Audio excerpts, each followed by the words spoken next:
Le meilleur défenseur de sa cohorte, le joueur le plus polarisant du repêchage. Un talent pur qui peut faire tout sur la glace, joueur qui est bon dans tout, mais qui excelle dans rien. Pour l'instant, je vous ai parlé de 16 espoirs. Si vous les avez pas vus, c'est pas grave, vous irez les voir après. Sinon, on perd pas de temps, en voici 8 autres.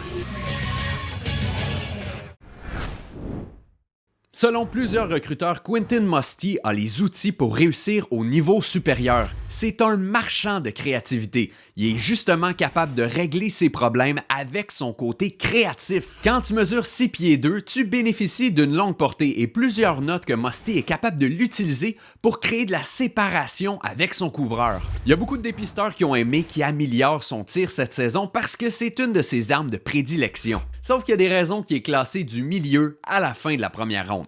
Certains lui reprochent qu'il n'est pas toujours conscient de ce qui se passe sur la glace et d'autres aimeraient le voir ajouter un jeu plus physique puisque c'est un grand bonhomme. Finalement, il y a quelques recruteurs qui ont remarqué que lorsque c'est le dernier à revenir en défense, il y a des tendances à se laisser glisser.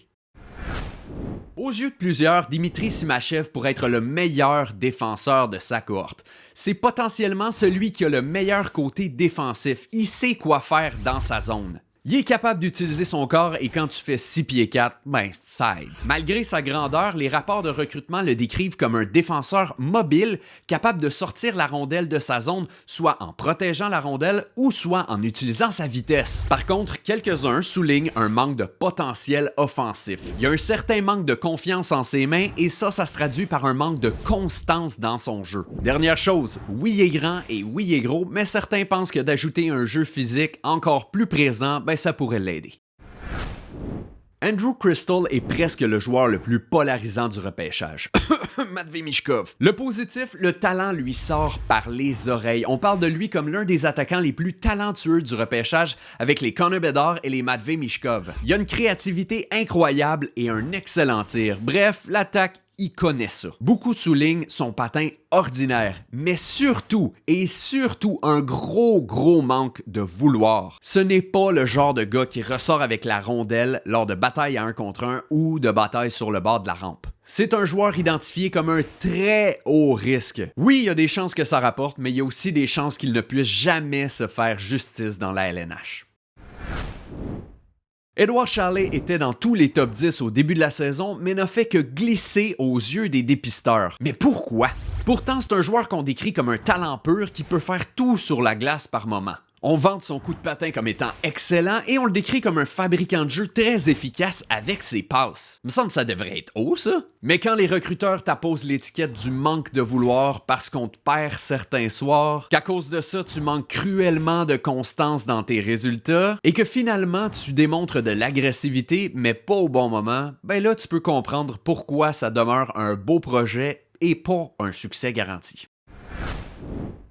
Tom Wilander est considéré comme le défenseur suédois le plus complet du repêchage. C'est le genre de joueur qui est conscient de tout ce qui se passe à tout moment sur la glace et c'est un des bons patineurs du repêchage. Il est capable de refermer rapidement la distance entre le porteur de la rondelle et lui lors des entrées de zone adverses. En attaque, c'est pas une dynamo offensive comme Axel Sandin Pellikka, mais il est quand même capable de servir ses coéquipiers avec d'excellentes passes. Ce qui aide aux yeux des recruteurs, c'est que tous ses atouts se transmettent très bien dans la LNH. Il y a quand même des dépisteurs qui se questionne sur son réel potentiel offensif, surtout que son tir reste à travailler. Et comme plusieurs, d'ajouter une touche de jeu physique, ça pourrait l'aider à gravir les échelons plus rapidement vers la LNH.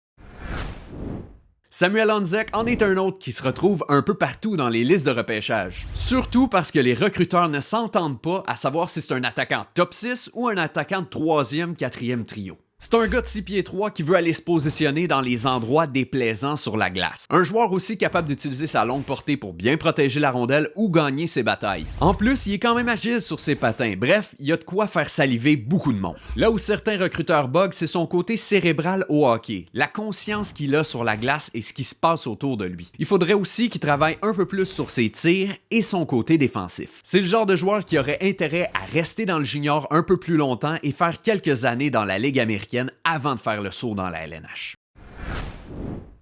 Encore dans la catégorie des risques moyens qui pourraient rapporter gros, il y a Otto Stenberg, un joueur très mobile capable de se faufiler à travers la défense, il a un très bon maniement de rondelle et il a une dégaine assez rapide merci. Il représente un pari parce qu'il y a certains recruteurs qui ont remarqué un manque de constance lorsqu'il joue contre des meilleurs joueurs que lui. Oui, c'est trouver des lignes de passe, mais c'est pas un fabricant de jeu. Il y a un certain manque de constance dans ses sorties de zone et son jeu défensif va être à travailler. Il y a plusieurs personnes qui disent que c'est le genre de joueur qui est bon dans tout, mais qui excelle dans rien. Finalement, il y a Daniil But, un nom destiné pour être un marqueur et c'est exactement ce qu'il a montré dans la Ligue junior russe. Il est capable de décocher des tirs pesants. Même si c'est un joueur qui affectionne particulièrement mettre la touche finale, il est quand même capable de fabriquer des jeux pour ses coéquipiers. Il est aussi capable de créer des choses avec son maniement de rondelle. Même s'il fait 6 pieds 5 et 200 livres, il y en a beaucoup qui aimeraient qu'il utilise mieux son corps dans des positionnements défensifs et dans des batailles à 1 contre 1. Ce n'est pas un mauvais patineur, mais certains aimeraient qu'il aille chercher une coche ou deux de plus dans sa vitesse et dans son agilité.